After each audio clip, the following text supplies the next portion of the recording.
Is Brown versus the Board of Education and Historical Black Colleges, and we're talking to Dr. AAl-Hadid.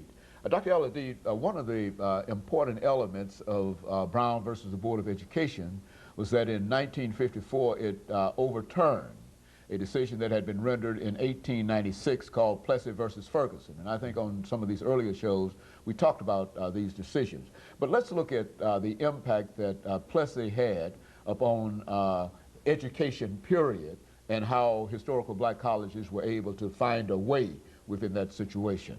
Yes, I think Plessy is very important because it created a legal framework for the rollbacks that we got during the period of Reconstruction. In other words, legally, Plessy versus Ferguson, in terms of the separate but equal principle, established officially American apartheid at the national level. So in other words, the United States Supreme Court bought into a dual society, bought into a segregated society.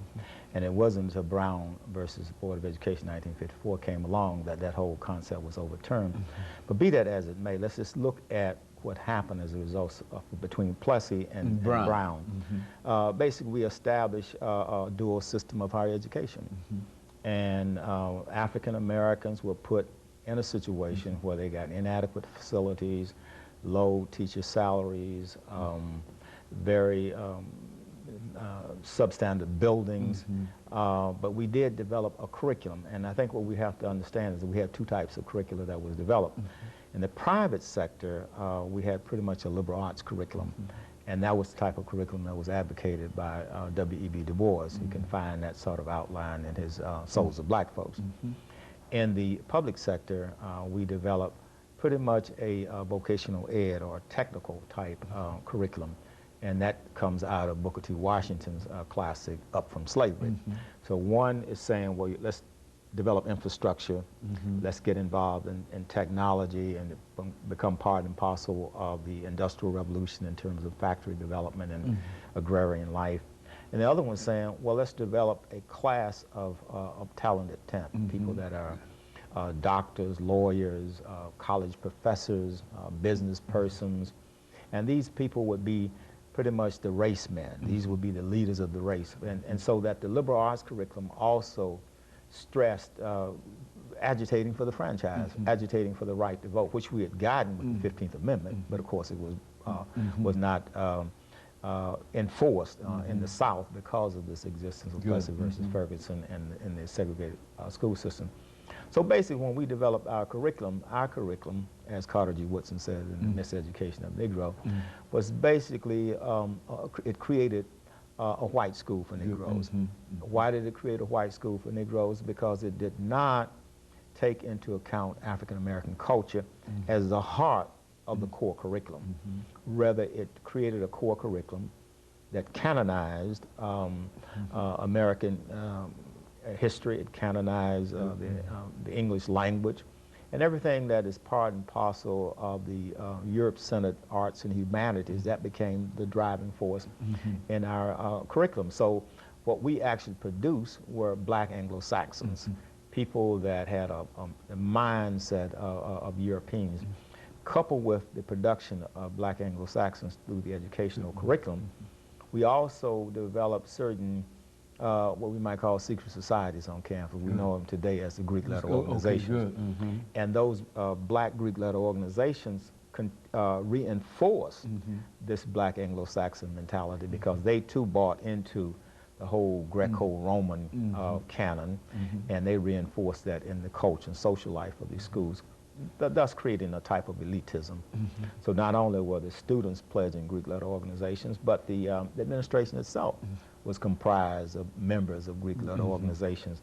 And those Greek letter organizations not only function in terms of the ones that we know like Kappa, Alpha, AKA, Delta, but many of these organizations also tied back into the grandfather organization, which was the Boule. And the Boule was basically an organization for the medical doctors and the college professors so that they could, and the word Boule itself means servant of the king. Okay, very good. And so their job was to be a conduit or a go-between between the white ruling class and the black community.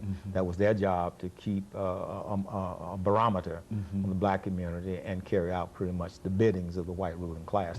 And so that filtered down in terms of your black Greek letter organization. And that's where the control element was.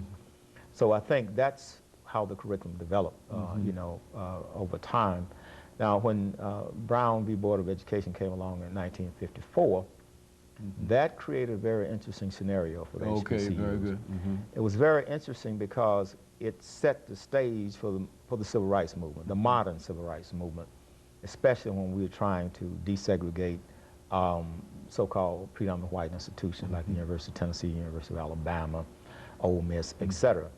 So when the laws were passed to do that, I think the lawmakers, legislators, as well as interpreters of law, kept a trump card that they were to play later. Okay. And now they're playing out that trump card. And the trump card that they're playing out now, okay, in the 60s and the 70s, you forced us to accommodate your people. Okay. Now we're sending our students and our faculty to your schools, not to desegregate them, but to take over them.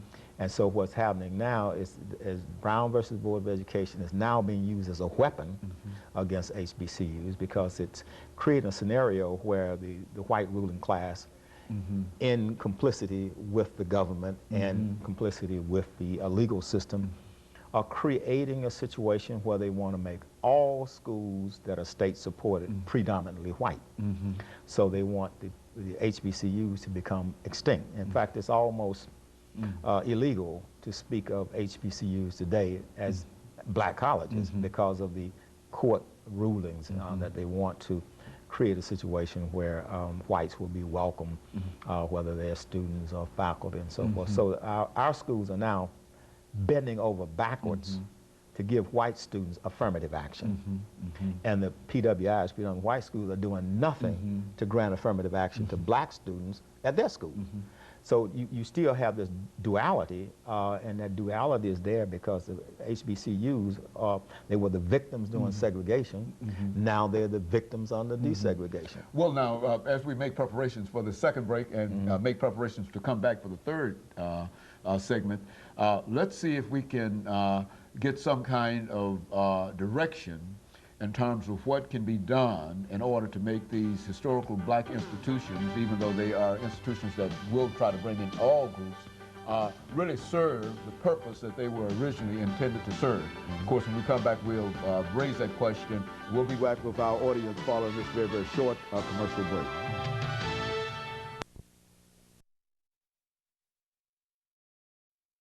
The topic is